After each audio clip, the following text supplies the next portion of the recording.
It's safe to say that Donald Trump is no fan of Venezuela's dictator, Nicolas Maduro. He's offered everything, you're right. You know why? Because he doesn't want to around with the United States. But now that fiery talk has exploded into action. The US military has surrounded Venezuela with warships and stealth jets. The region is now potentially one blink away from war. The US has unleashed an entire carrier strike group. Nuclear submarines loaded with Tomahawk missiles, destroyers, squadrons of Harriers, F-35 stealth fighters, and thousands of Marines primed for an amphibious assault. The US says it's waging a new war on drugs. We're just going to kill people that are bringing drugs into our country. But let's be honest, those warships aren't there to fight smugglers. I'm Simon Diggins, and this is Superpowers Exposed, the weekly series where we delve into the world's biggest players as they compete for global power. Earlier this year, Trump put a $50 million bounty on Maduro's head. He accuses him of backing the country's powerful drug cartels, something the dictator denies. Trump has been ordering the killing of suspected smugglers before they ever reach US shores, after labeling them as terrorists. But Trump has also hinted that the campaign could soon move on to land. The US has already positioned destroyers and Marines around Venezuela, and Maduro has mobilized his own troops in response. Since August, Washington has deployed thousands of personnel into the region, flown extra aircraft, reopened bases in Puerto Rico, and run large training exercise drills across the Caribbean. But most narcotics don't even come through the Caribbean. So what is this really all about? Trump isn't just targeting Maduro, he's trying to dominate the entire Western Hemisphere.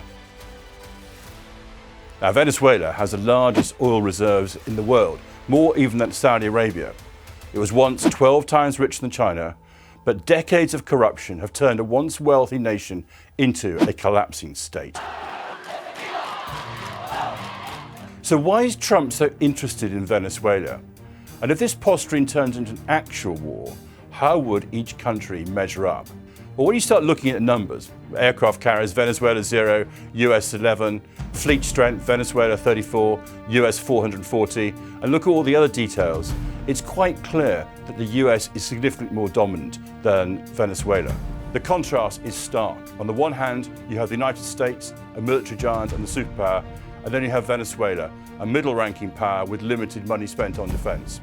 The US spends over $800 billion per annum on defense, and has the most advanced navy in the world with a genuine global reach. Venezuela, on the other hand, a small army, broken and seriously underfunded. So in terms of straightforward naval superiority, there's no question about it. The US Navy versus Venezuela. The fleet size, the Venezuelan Navy is outnumbered from 12 to 1. The US Navy can block every port in Venezuela simultaneously. Now the USS Gerald R and its carrier group was shifted by Donald Trump from Europe to the Caribbean. It adds serious firepower to the US effort in that area. It is the latest US carrier. It displaces over 100,000 tons. It's got 25 decks and carries 75 plus aircraft. The carrier is capable of launching a jet every 30 to 45 seconds. With that kind of firepower and the US forces already in place in the region, they'll be able to dominate the air continuously. They'll also be able to sustain this effort. The USS Gerald R is nuclear powered, which means it can stay at sea for months. The Gerald R is also, of course, surrounded by its carrier strike group. And together, it gives them the power and the ability to strike anywhere in Venezuela, without ever having to step onto land itself. Currently deployed, there's some 6,000 plus US Navy and US Marine Corps forces in the region itself. And this includes a complete Marine amphibious readiness group based on 3 assault ships.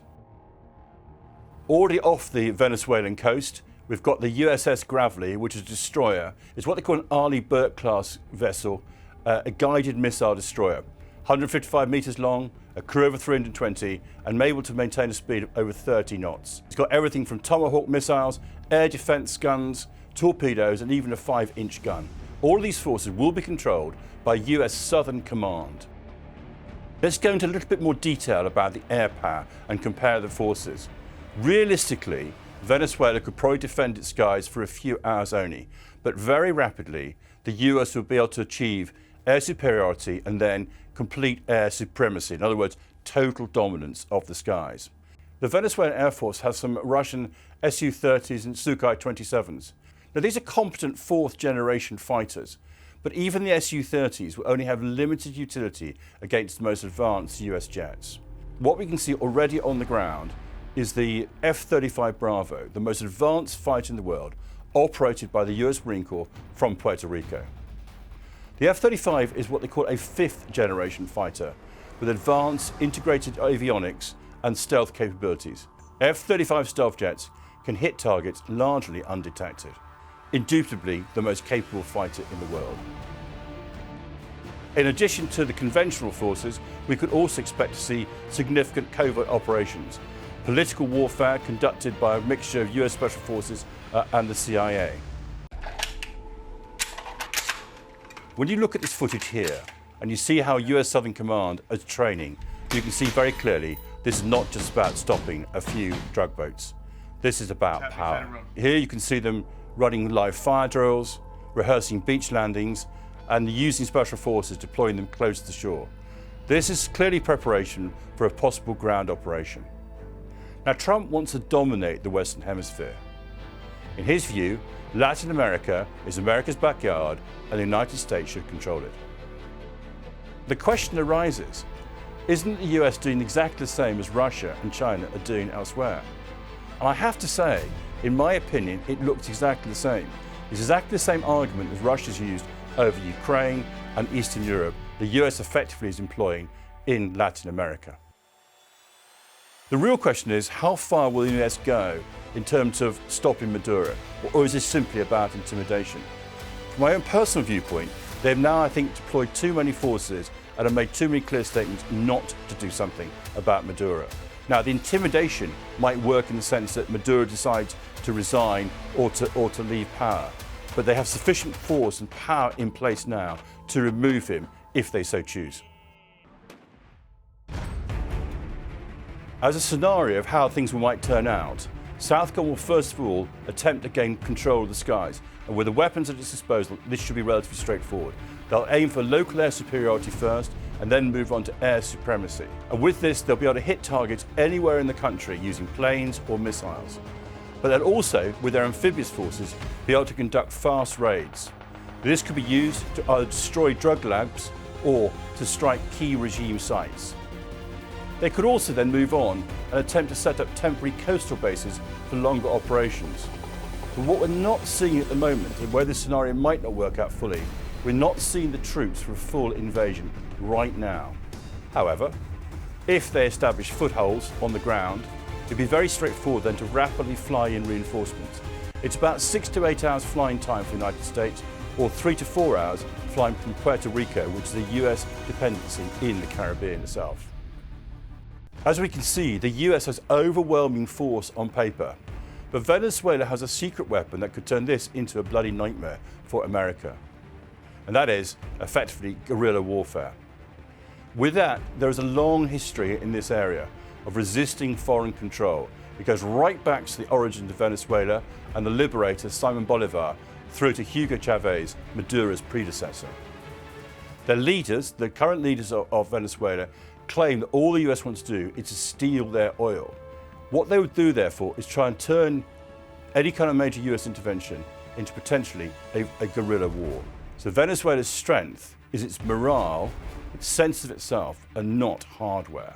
It just truly believes that it needs to defend the nation from foreign invaders. And Chavez and Maduro now have worked hard to develop regime loyalty and built up a network of irregular forces.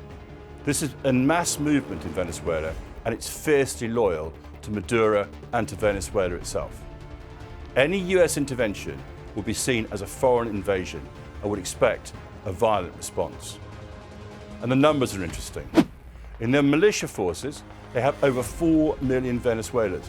Now, they are poorly trained, poorly armed, but deeply ideological and strongly motivated. Maduro also is accused by President Trump and others of leading organized crime cartels and is not merely complicit, in other words, accepting that they exist. The most extreme of those are known as the colectivos, and these are fanatical street gangs who also act like irregular units for the Maduro regime. This blurs the line. Is this a narco state, or is it a real state with a state army? It's not clear, and that is to Venezuela's advantage in the event of the US invading. It would make a guerrilla war more likely and more deadly, as I said, in the event of a major intervention. The coup is the easy part. What could come next is America's nightmare. If the US puts significant boots on the ground, militias and the crime cartels could turn this very rapidly into a brutal insurgency. So what we'd see then is not the quick regime change that Donald Trump wants, but brutal and sustained guerrilla warfare. This is Washington's nightmare. Another Iraq, another Afghanistan, even perhaps another Vietnam. But this time in America's own backyard. We're not happy with Venezuela for a lot of reasons, drugs being one of them. But there's also money on the line. Venezuela holds the world's largest oil reserves, and controlling it would massively strengthen US influence in Latin America. Now, Venezuela isn't a superpower by itself, but its oil, resources and people make it strategically vital. The fight for Venezuela, therefore, is not just about one country. It's a preview of future wars over the world's most valuable resources. Soy más famoso que Taylor Swift en Estados Unidos ahorita. Now, Venezuela does have friends, but they are Russia, China and Iran, who, elsewhere in the world, are clearly opponents of America as well. But together, they can form a network of defiance, a quiet alliance built to challenge American power from the shadows. Moscow supplies weapons, Beijing offers loans and infrastructure, and Tehran provides refined oil and advisors. So while Trump flexes his military muscles, Maduro is playing this quieter game. Venezuela's smartest, boldest move is to quietly turn to Russia and China right under America's nose. Russia and China will not go to war over Venezuela, but they will support it because it helps them to keep America focused away from their ambitions. They will use this moment to justify their own assertive moves and to chip away at America's dominance in its own backyard. The US could crush Venezuela's military in days, but the real battle would start after. Guerrilla war in America's backyard, and with allies like Russia and China waiting to take advantage. A resource-rich nation up for grabs. This showdown is not just about one country. It's about who controls the future of the Western Hemisphere. Can Venezuela hold out? Not for long. Can it turn this into a nightmare for America? Without a doubt. Now, you may agree or disagree or have your own theory. Please tell us in the comments and let us know which superpowers you want us to expose next.